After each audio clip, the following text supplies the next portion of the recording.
welcome to MIUC.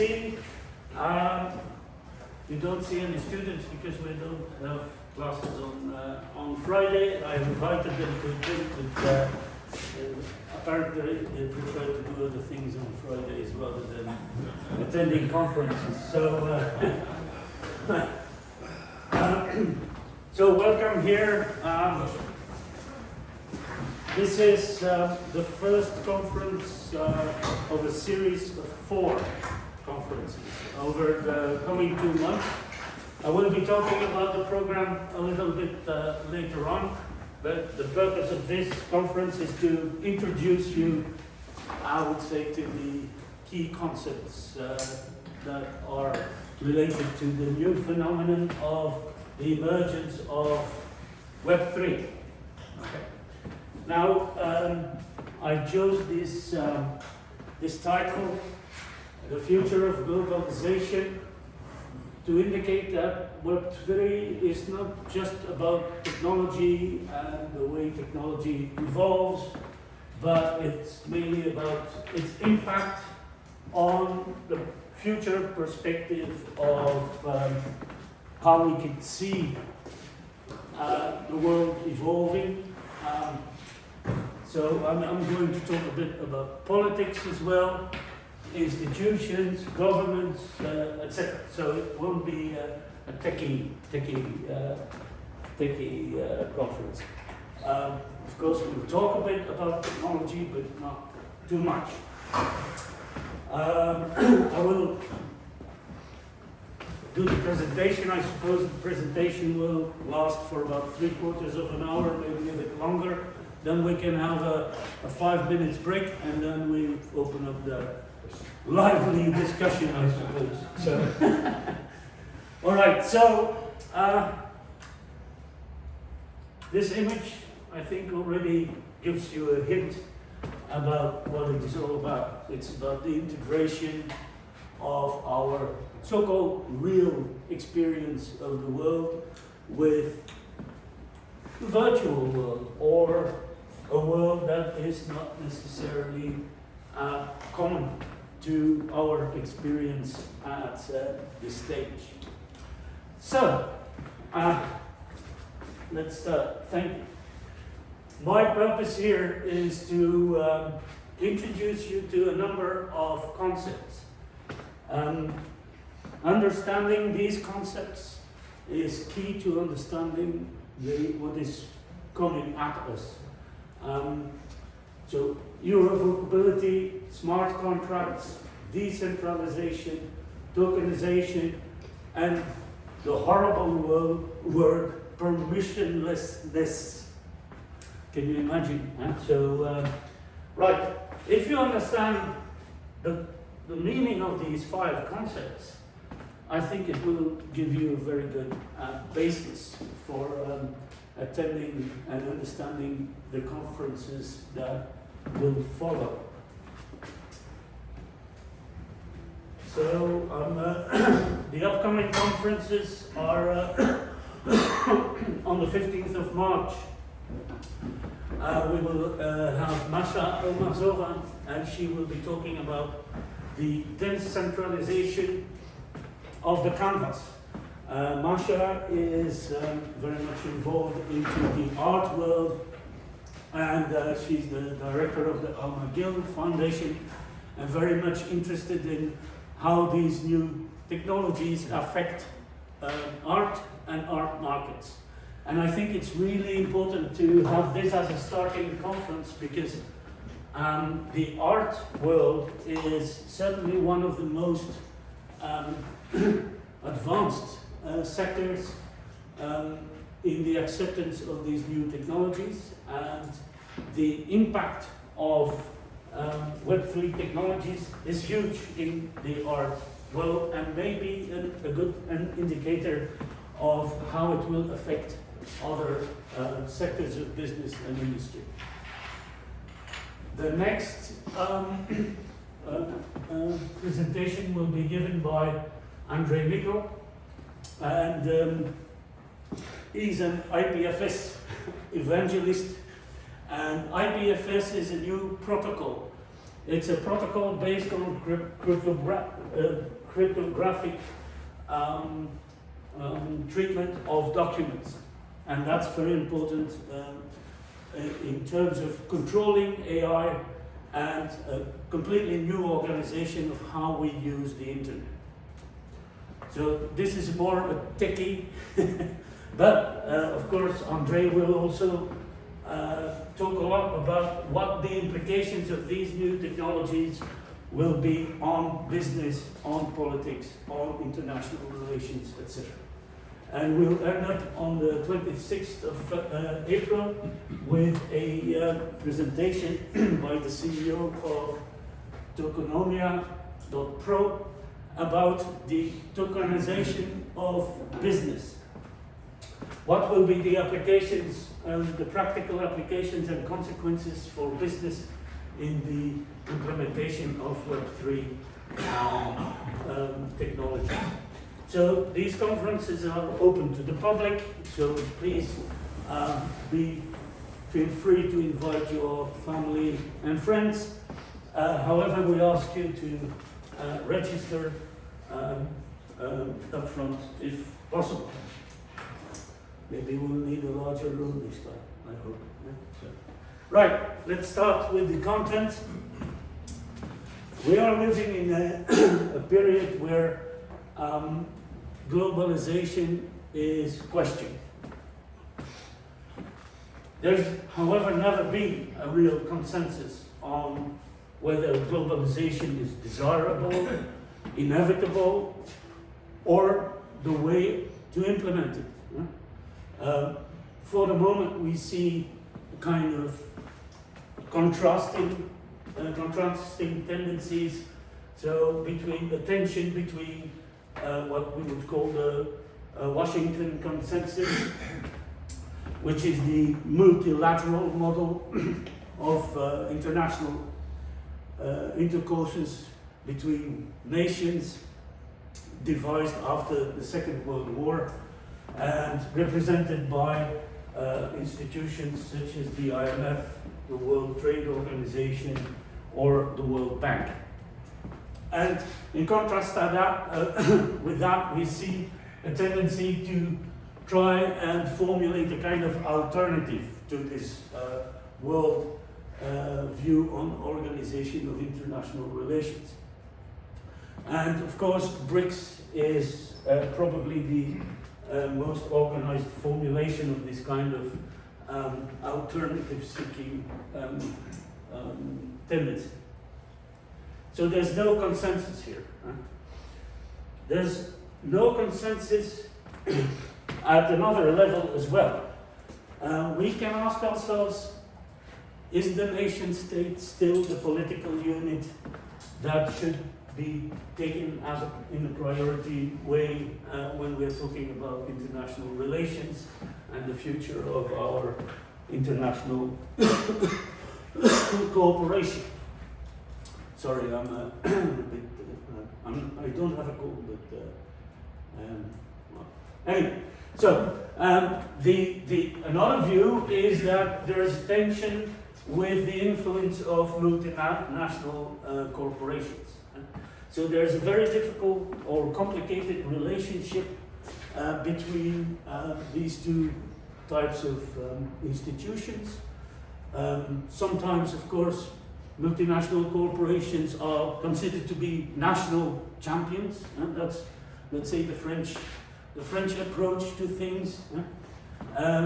But we see also that sometimes multinational corporations are entering a kind of influence competition with nation states.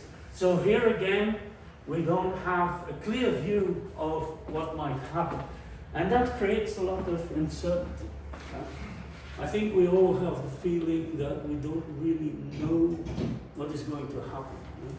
There are many balls in the air and we don't know where they will land and what kind of institution will be given the priority over the coming cycle of international relations. So my question here is basically, maybe we have the wrong view about globalization.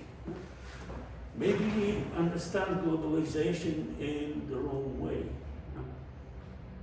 So my view here, what I want to defend is to say that we are going towards another model of globalization that is not based on the nation state, or not completely based on the nation state or corporations.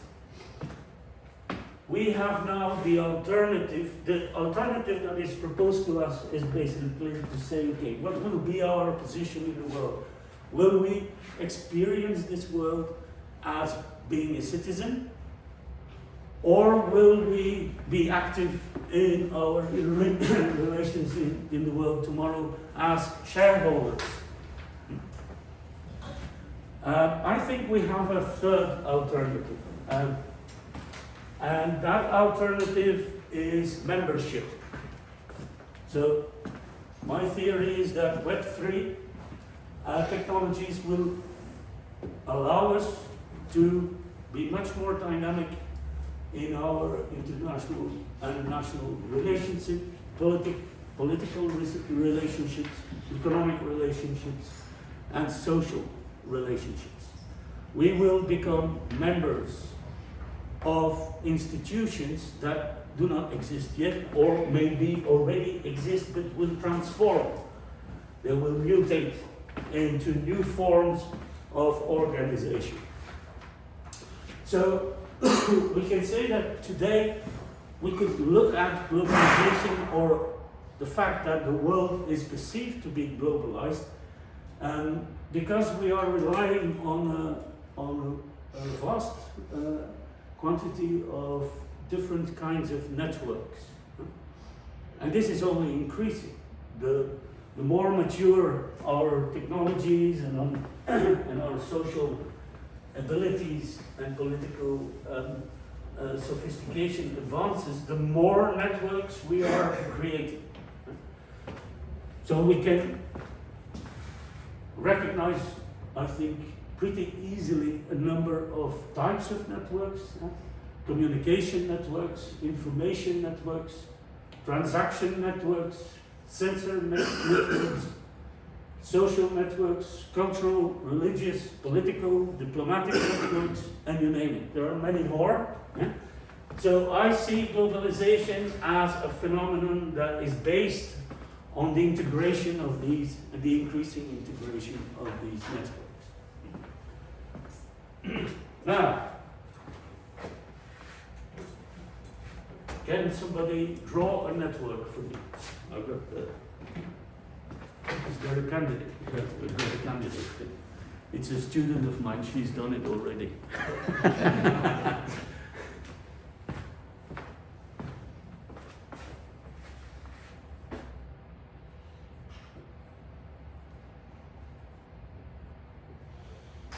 Yes, thank you. So, basically what we see here is that we associate, when we think about a network, we associate a kind of general idea that we have a connection between entities. So network connects entities. So each network is characterized by the type of identity you find in the different entities and the way they are related. So if we simplify things, we can recognize three basic types of networks. Centralized networks, and they all refer to a certain central point here. We have decentralized networks, meaning a bit like what you have drawn here, a network with sub-hubs, I would say. And then we have distributed networks. These are the networks where all the entities are interconnected. There's no need to go through a certain point to reach another point. That's what we call a distributed network. So, just in a nutshell, what Web3 really enables is to increasingly use these kinds of distributed networks. So the tendency that we are going to see is a move from centralized networks to distributed networks. Of course, that will not happen overnight. That will be a progressive process. And of course, as I will show, some networks, of course, benefit from being centralized. We won't want to decentralize some networks. We have good reason to have centralized networks. So, but the movement is, let's say, to have the macro movement is to have a shift from the centralized side to the distributed side. So that's the fundamental insight of my thesis here. So keep that in mind, please. And the idea here, of course, is that Web3 will be enabling a lot of networks that are currently centralized or decentralized to move to a distributed environment. So we'll see centralized organizations move to decentralized types of organizations or distributed types of organization. So distributed networks are also called peer-to-peer networks because all the points are in contact with one another. And a basic example of such a network is the TCP/IP network, which is the protocol that supports the functioning of the internet. I've got a question for you. Who invented the TCP/IP network? The American Army? Yes, DARPA. DARPA, the American scientific research branch of the armed forces in the United States. So I think that's really an interesting idea. A very centralized organization inventing a completely decentralized protocol. Why did they do it? Well, of course, for military reasons. The question was how to protect an information network in the case of a nuclear attack. In order to, you need a decentralized network in order to continue to be able to communicate. If you have one central point in your system or major hubs in your system, you're vulnerable. Here, on the contrary, if you take out one of these points, it doesn't really matter because information will find its way through the maze of the other nodes of the network. Okay, so that gives you already a good practical reason why we would use distributed networks rather than centralized ones. So in centralized networks, communication is usually organized hierarchically. Usually centralized networks are either, these kinds of networks are either heavily or relatively less centralized, more decentralized. Some examples here: hardware, telephone, and data networks supporting the internet. So that's an interesting idea. We have a decentralized protocol running on centralized underlying internet infrastructure. And that's one of the weaknesses of internet in my view. Well, but that's another point. Armed forces, the armies, of course, strongly centralized, highly hierarchical, and government in general. Our styles of government, even democratic governments, are heavily centralized. And I believe that that will change. It will need to change. In nation states, of course, you see a lot of the administration being centrally governed, and that creates a number of situations where there are some parts of the society is becoming estranged or is not being integrated in these hierarchical structures. So that's a weakness of central government. We also see global networks. So think about global networks. What global networks can you think about? I think it's very useful to reflect on that. What kind of networks do you use? What kind of networks can you think about? And are these networks either distributed, decentral, or decentralized? Centralized, sorry. So, very important thing to consider.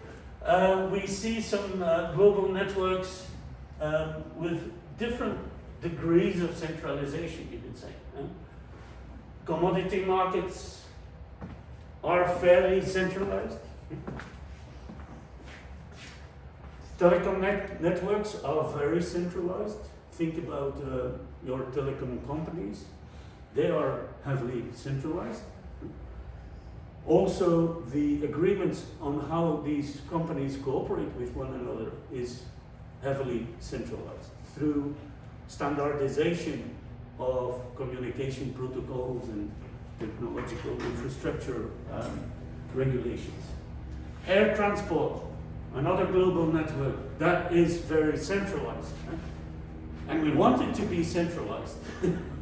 So it's actually a United Nations agency that supervises the common rules about how to fly about and how to approach airports.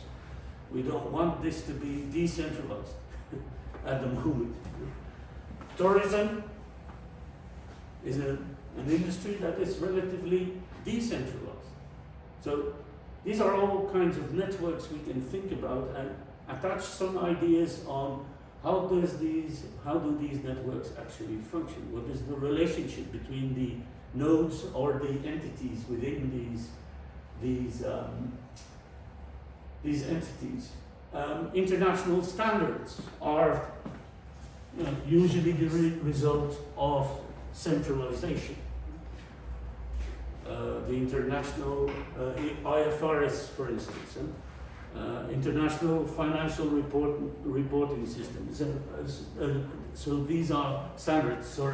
So these are global standards. Some are regional, some are global. The internet, and then of course Bitcoin. Financial markets. Bitcoin is probably the largest fully distributed network operating today. There's no CEO of Bitcoin, there are no offices of Bitcoin. It's a protocol running on a set of distributed nodes on the internet. So it's a best example for the moment of a fully distributed network. So we have all kinds of networks. There are specific issues or challenges to network building. So this means that some networks can be decentralized or distributed much more easily than other ones. We will not enter into the details here. I'm just mentioning a number of issues.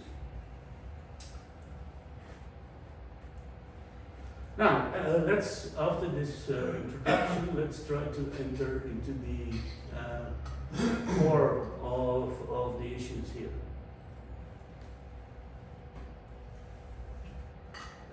Is globalization desirable and or inevitable? I'd like to to ask your views on this, because I think there's no consensus about this question. I'm in the group, personally I'm the group that thinks it's inevitable. I tend to think about the future of globalization in that way. Anybody thinks it's not desirable, or for some reasons, or Sorry? Inevitable. Inevitable? Yeah. Inevitable? So I think, yeah, a majority of people, I think it's inevitable. Huh? And that's why I think lots of Western people think that Putin is actually making a mistake. Huh? Against the trending tendencies of global geopolitics. So I think it's an interesting question just to decide for yourself or ponder. So I'm just mentioning it here just to make clear that my fundamental assumption is that globalization is inevitable. And if so, so that's, let's say, the hypothesis I will make, and the further question I will build on it is that does the Web3 model of networking offers a third way to the future of globalization, and not just this kind of dual perspective that I talked about in the beginning of the conference. So how can we see this? Now, Web3, again, nobody really has a definitive definition of what Web3 is, but usually you can say that most of the literature will say Web1 was a information emission use of internet. I myself started up some web companies, internet companies in the 90s. I started the first one in 1993, and what we basically did was make databases dynamically available through the internet. It was revolutionary at that time. I was working at the University of Antwerp, and that was, completely new. We were involved in the development of the very first browser, the Mosaic browser, in that period of time. And so the first generation of web applications was founded on the making available of existing information.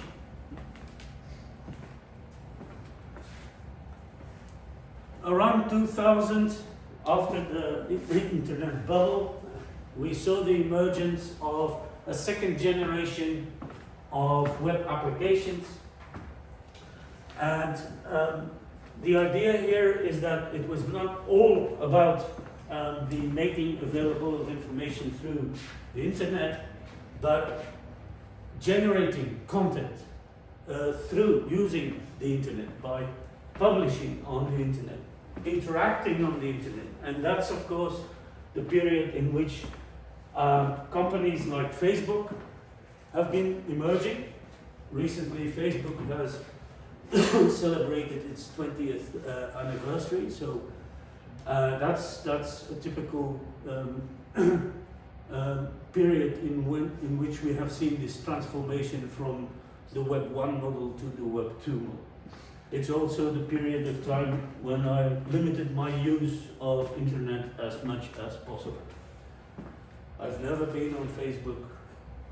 The only thing as a social network I used was LinkedIn because I had to. And recently I only use Twitter because NFTs, non-fungible token community, is on Twitter. I hate social networks, okay? That's another thing I want to make clear. All right, so we will talk about that later. We are now in a Web3 environment that I define as a web environment in which we interact and transact. Okay? So it's a completely different ballgame. And it's technologically also based on different processing technologies. So if we look at the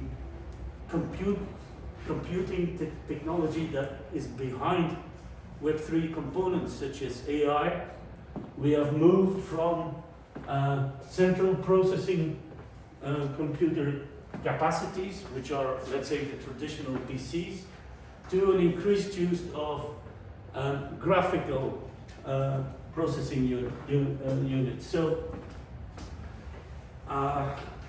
we will not enter into the technology or the technical thing of this, but this is very important geopolitically as well.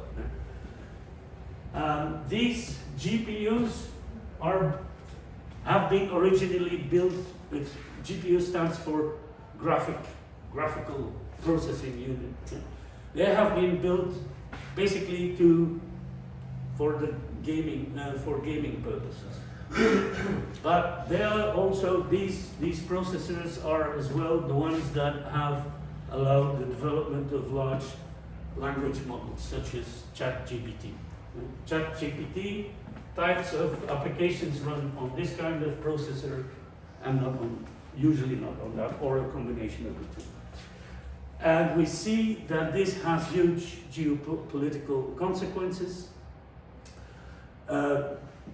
The trade war between China and the United States for the moment is mainly about this issue. So the United States feel that the Chinese should not get easy access to this kind of technology because, of course, it's the most promising technology to develop these Web3 applications and also integrate them into military applications. So this is a little sideline about the influence of technology on geopolitics and political situations. And it also has commercial repercussions. For instance, under American pressure, a Dutch company called ASML, which is pivotal in producing these crucial technologies, they have been pressurizing basically a non-American multinational company into not supplying machines to the Chinese Republic of China.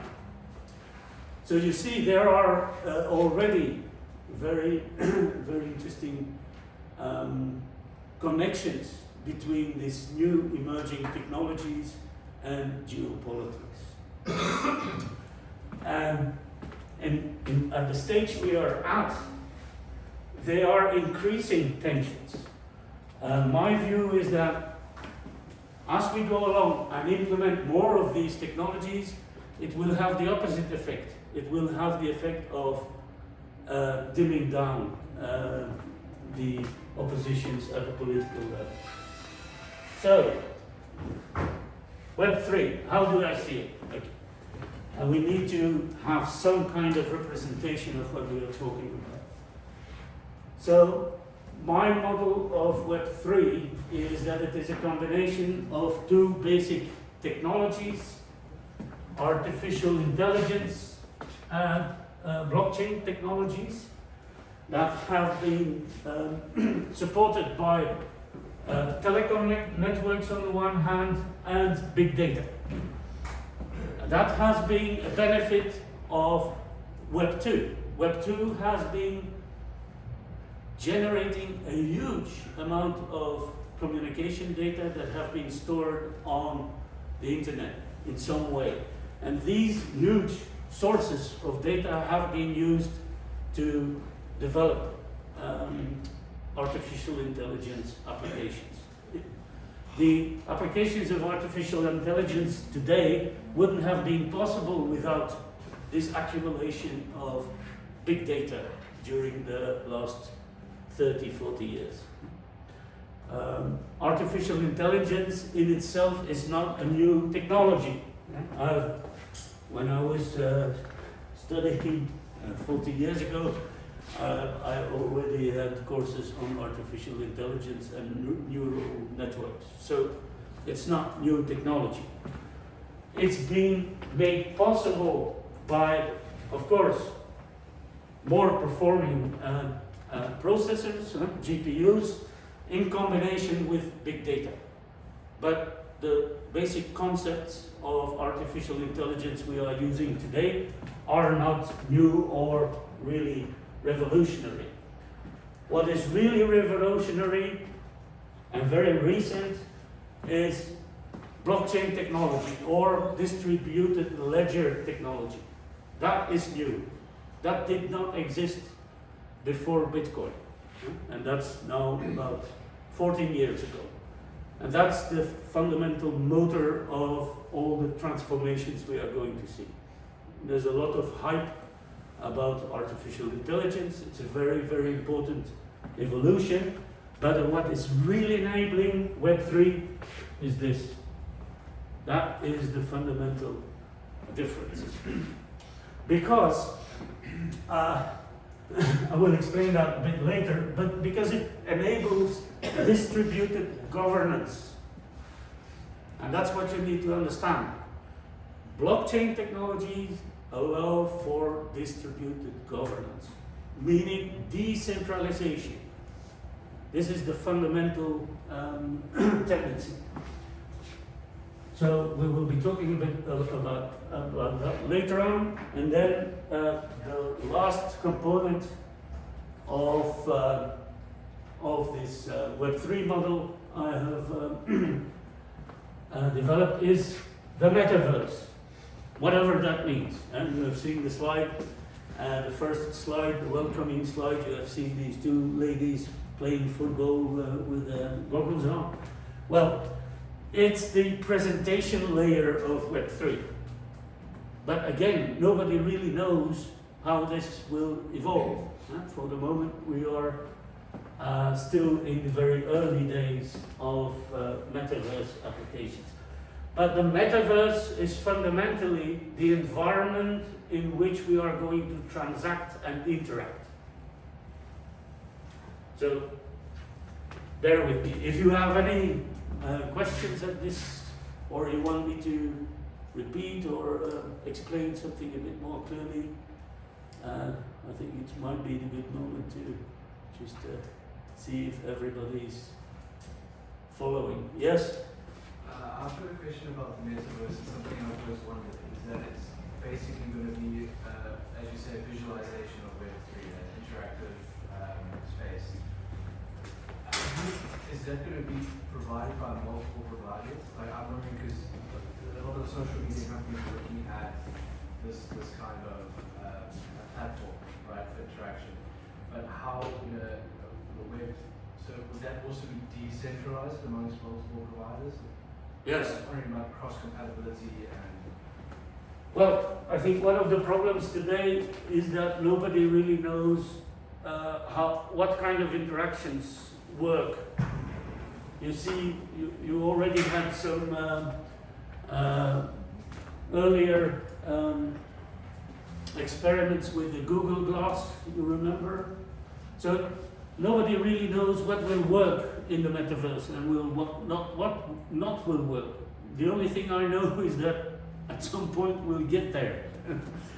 And we have been working mainly with external devices for the moment, goggles and all kinds of watches, and these are the early attempts. But we see Elon Musk now experimenting with a company called Neuralink.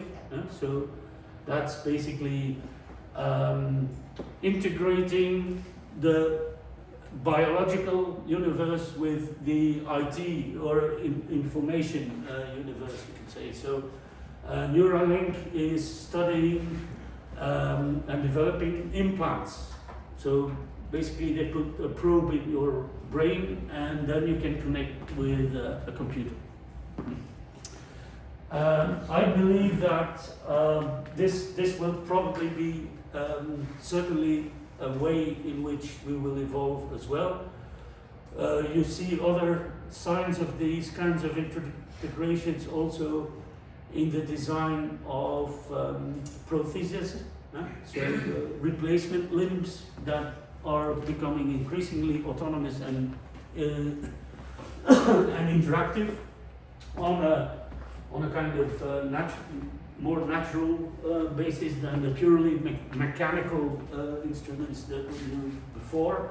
So these are all tendencies, I think, that show us the way in which we will probably evolve. It will certainly not be only about external devices. It will be about implants, and we will see some evolutions as well at the level of biotech.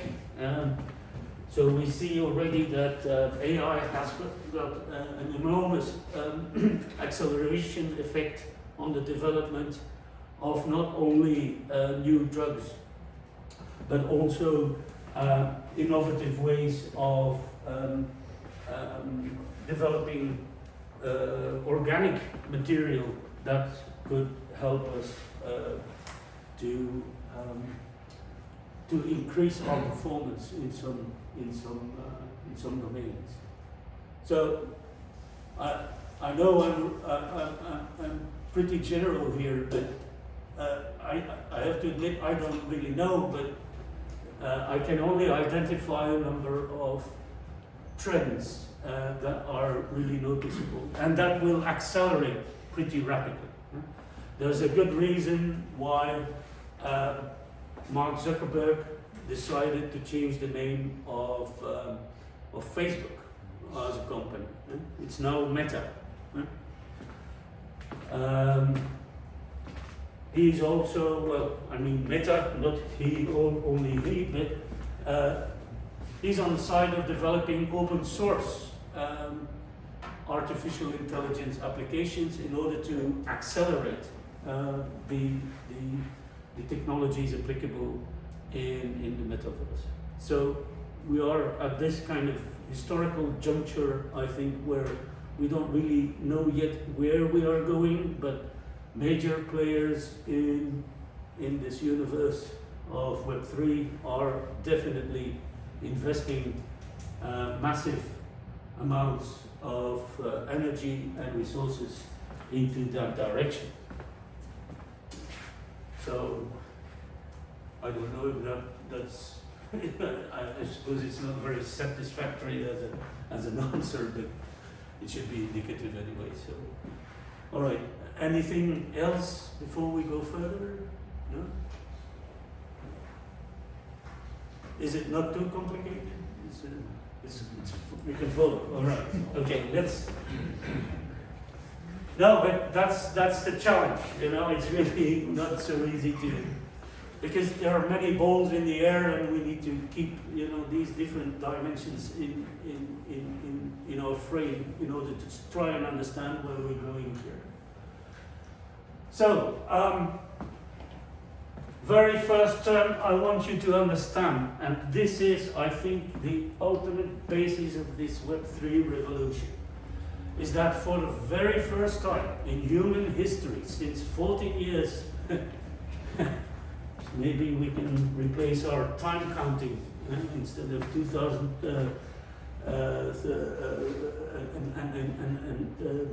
zero, we could start in 2008 when 2009 when Bitcoin was actually launched for the first time. Irrevocability. Now, what is so fundamentally new about blockchains? Well, it's very easy to understand. It's the very first time humanity is in a position to create content that cannot be changed. Why is that important? Think about accounting, for instance. How many companies have not fiddled their books or cooked their books? It's possible because you can manipulate the data. Even after, having produced a report, you can go back to your Excel sheet and fiddle a bit with the data and so on and so on and so on. This means that up till 15 years ago, humans didn't really have a system to replace trust. You needed to trust always some entity, some institution, some person to declare that something is actually true. We have auditors in the business world, and their role is to say, the accounts are correct. But, we all know that KPMG, Deloitte, and all these guys are, prone to corruption as well. So, it's the first time we can actually keep data that cannot be changed. And the first instance of that is Bitcoin. Bitcoin is nothing else than a database, a distributed database that you cannot change. And you cannot change it because it's distributed. It's not central. There's not one computer where all the information about transactions in Bitcoin is being stored. There are thousands. And they validate the information between them. So once a transaction has been entered into that system, it is irrevocably stored. You cannot change it anymore.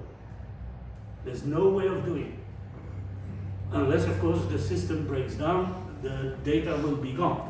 And that's why, of course, what you call mining is necessary, because it's the Bitcoin miners who basically maintain the network. So, for the very first time in human history, we have tamper-proof databases.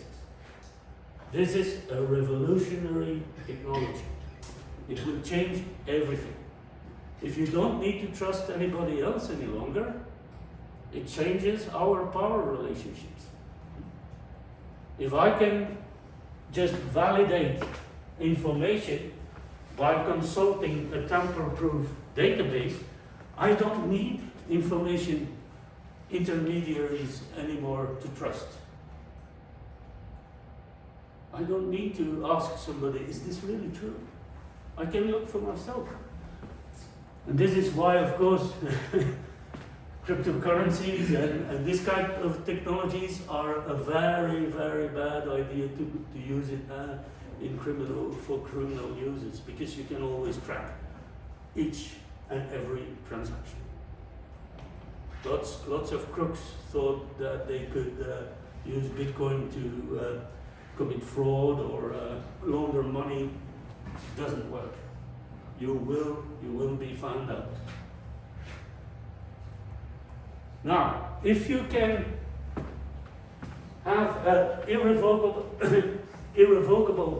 data, this means that it changes the nature of contracts. What is a contract? Any kind of contract.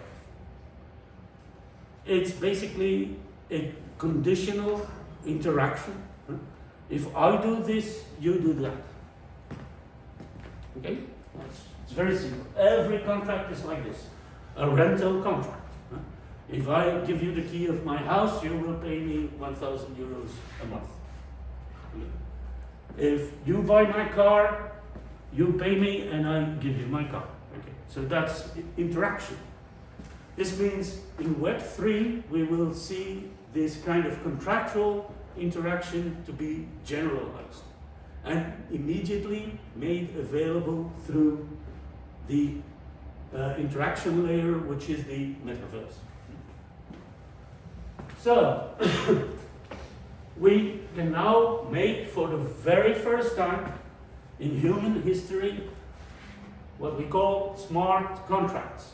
These are irrevocable agreements of which the triggering is entrusted to independent and mutually recognized oracles.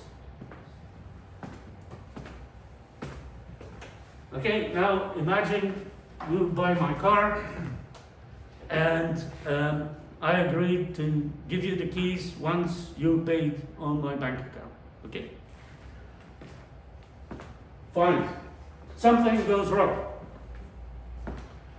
I didn't receive the money.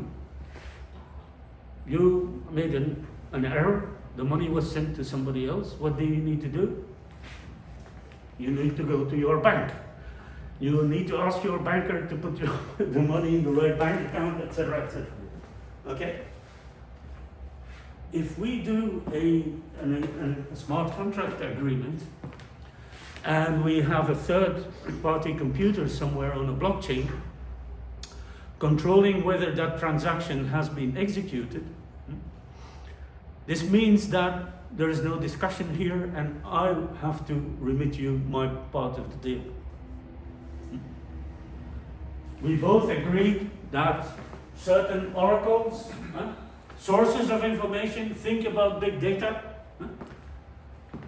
For instance, we can say, I bet with you that tomorrow there will be 30 degrees Celsius at midday. Okay? And we make a bet. So we say, okay, in cryptocurrencies, I will pay you 1 ETH. If you lose, you pay me 1 ETH. If I win, you pay me 1 ETH. We agree on what meteorological data we will be using as an oracle to settle our contract automatically. So this means this contract will then check with another database whether what the result was it higher or lower than 30 degrees Celsius? And based on these data, the contract will be automatically executed. This is a fundamental change in our power relations, political relations as well. If two governments make a deal, how are you going to control that the other party is doing its part? I've always asked myself, how do Russia and the United States control their nuclear arms arsenals?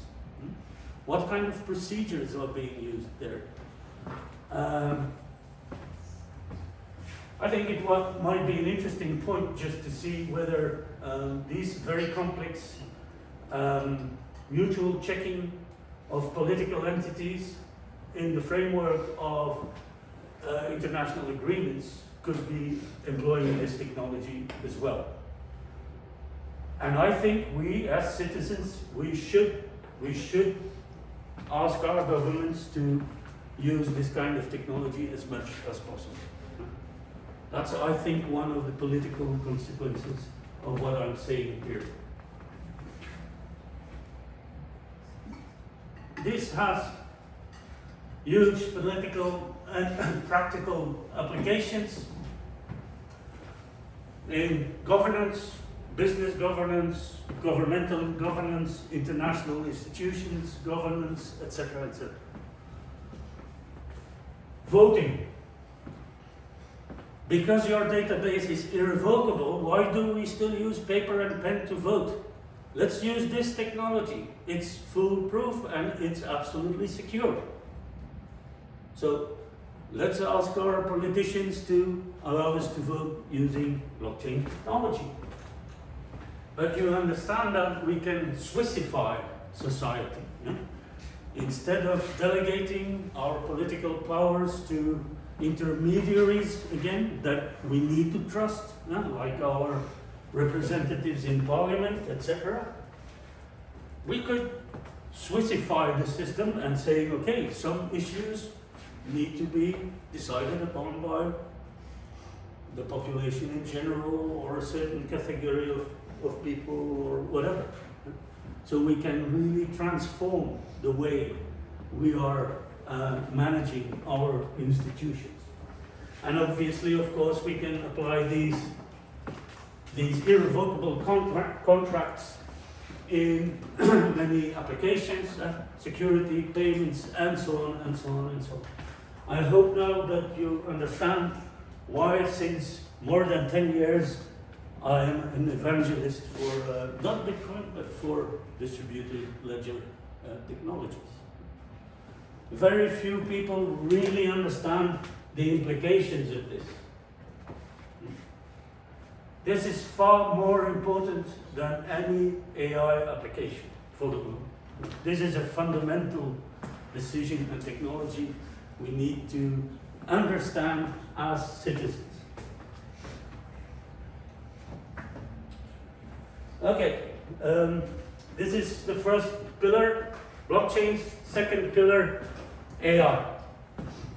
As I said, AI is not new, but the genie is out of the bottle. When ChatGPT came out, there was a big discussion. Should we regulate it? It's going to kill humanity, and all these kinds of dramatic things, arguments. I think we now all have to agree that it's here to stay, and forget about regulating it. Regulating AI will become absolutely impossible. And it's, I think, a good example of how we need to think about a changing political environment.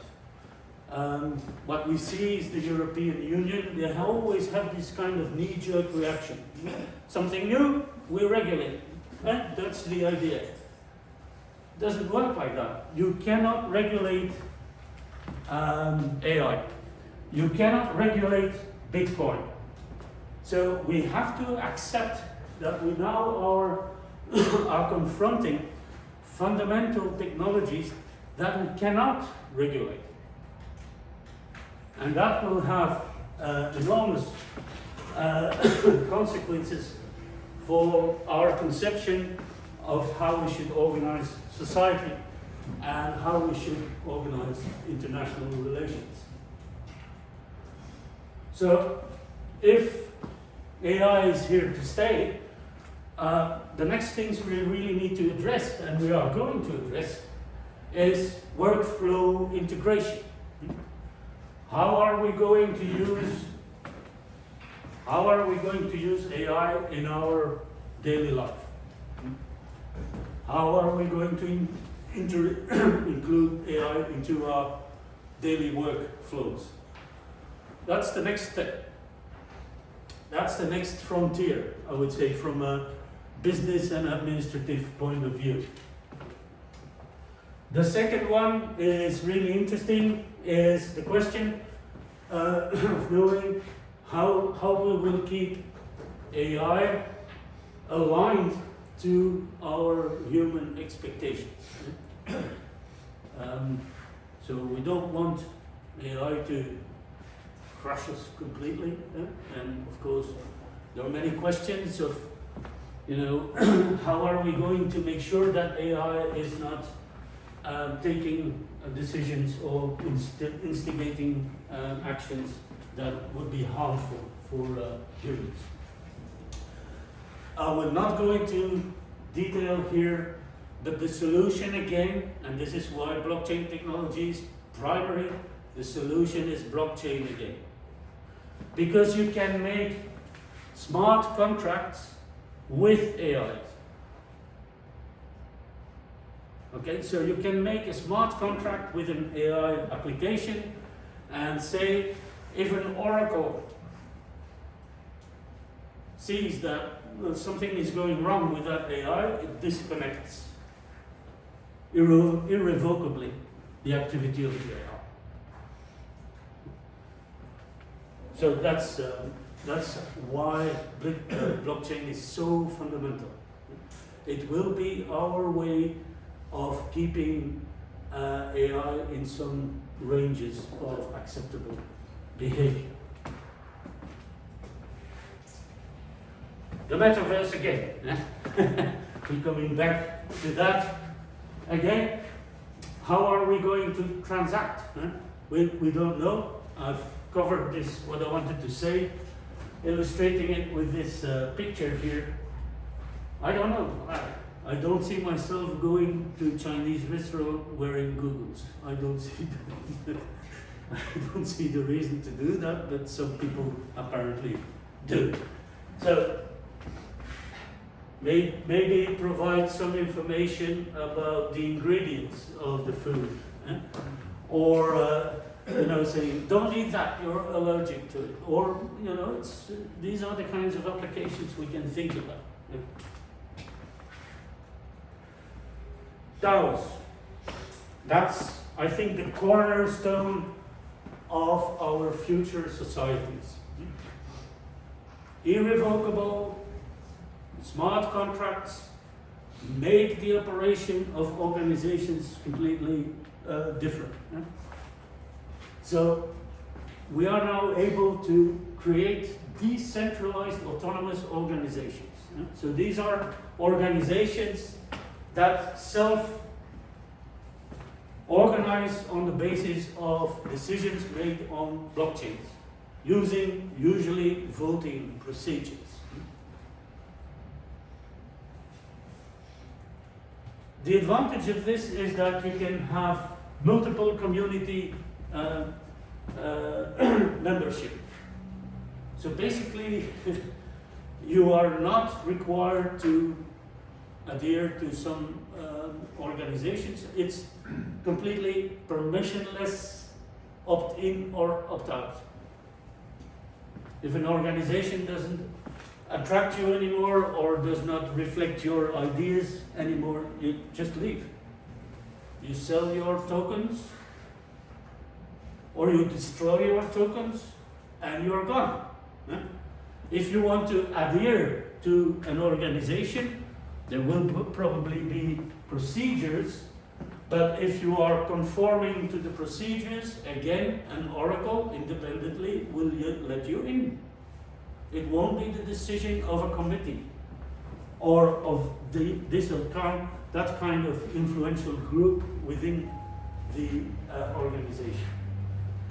So we can use this kind of organizations in entertainment, in business, but also, of course, from a political point of view.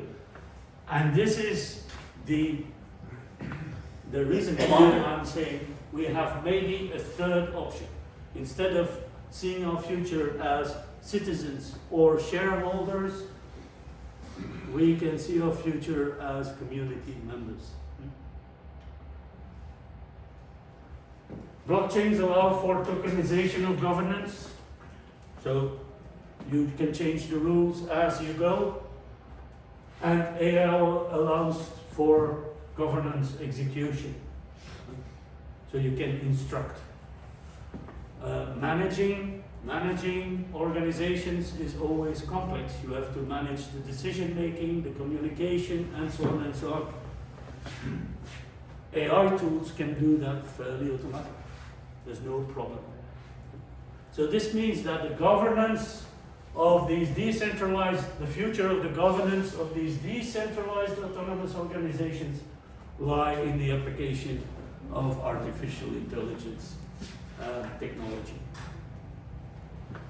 So you see, everything is linked to everything. Now, let's move a bit, okay? I've got a little question for you, all right? How to recognize a Web 2 or a Web 3 application?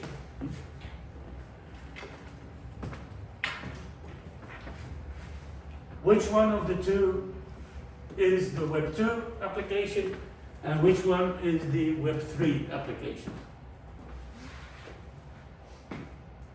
Web 3 on the right? Huh?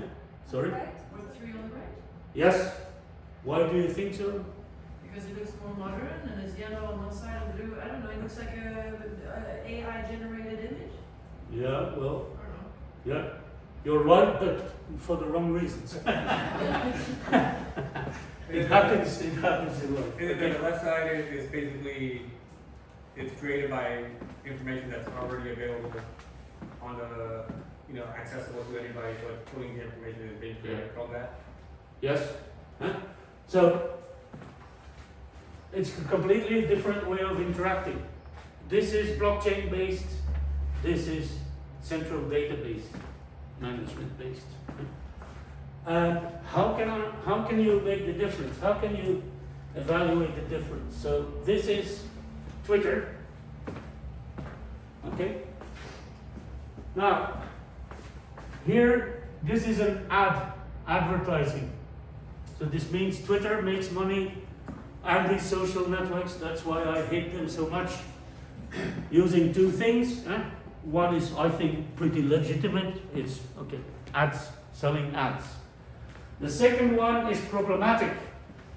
It sells the user information without you knowing or even agreeing.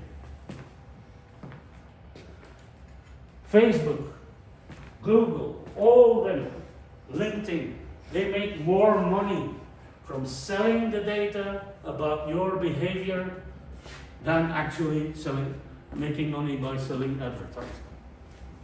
Okay? So this means here you've got the likes. Tick, tick, tick, tick, tick.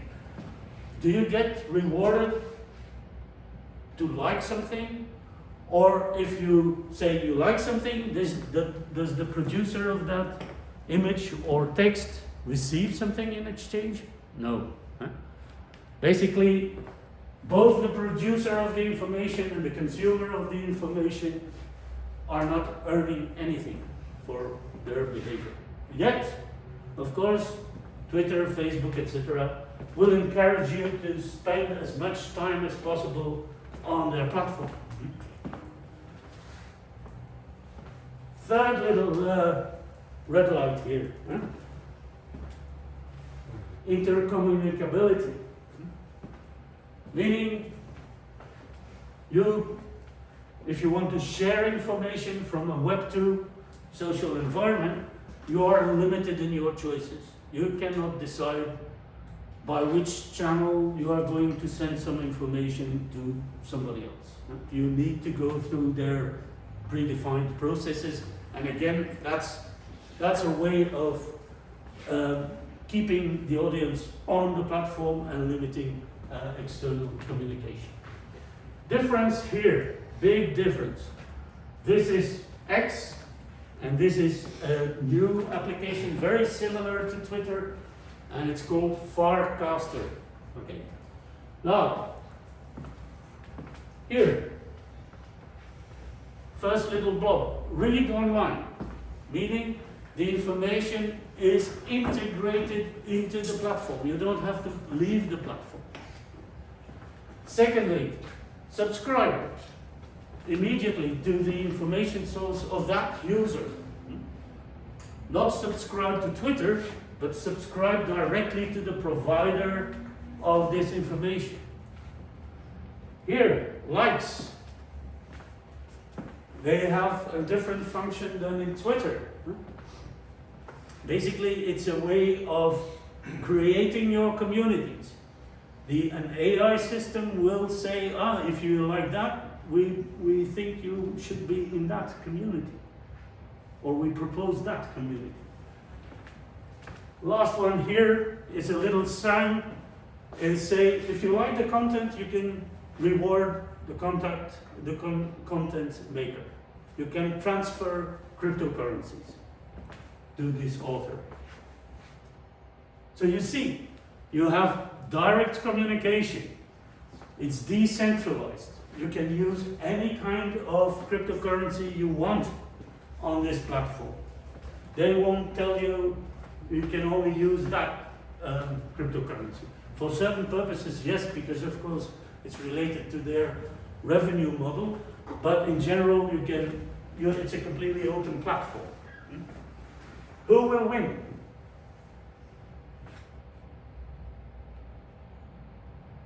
What system would you rather use when you see this?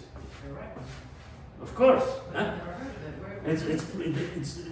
It's very, very, very clear that I'm trying to avoid this now, but of course there's still quite a lot of people using Twitter, rather than Farcaster. So what happened when I announced to my Twitter followers that I was moving towards Farcaster? My Twitter account was blocked for 2 days. Okay. And then Elon Musk, here, Saint Musk, took over Twitter, so-called, to defend free speech. But, you know, I tried to send a message lately to my community, and this is what I received. Most posters don't reply, post replies like this. Okay. Again, AI can solve this by contextualizing this kind of content. So, what are the superior aspects of Web3 applications? Portability of contacts. That's the main other point. Twitter will not give you your database. They will keep their database, the database of your data, and sell it. Okay. In Farcaster, you are the owner of your contacts, and you don't have to copy your contacts when you want to change a platform. You have your contacts on the blockchain, and you just take a copy of that and you take it to the next application without losing time in copying and pasting a lot of personal details. So portability of contacts, very important. Tokenization, you can transact while you interact. That's why I said Web3 is transacting while interacting. Free speech. Basically, you can make a rules-based environment using AI. If you want to use inappropriate language, well, the AI will recognize it and will combine the content with certain contextualization environments.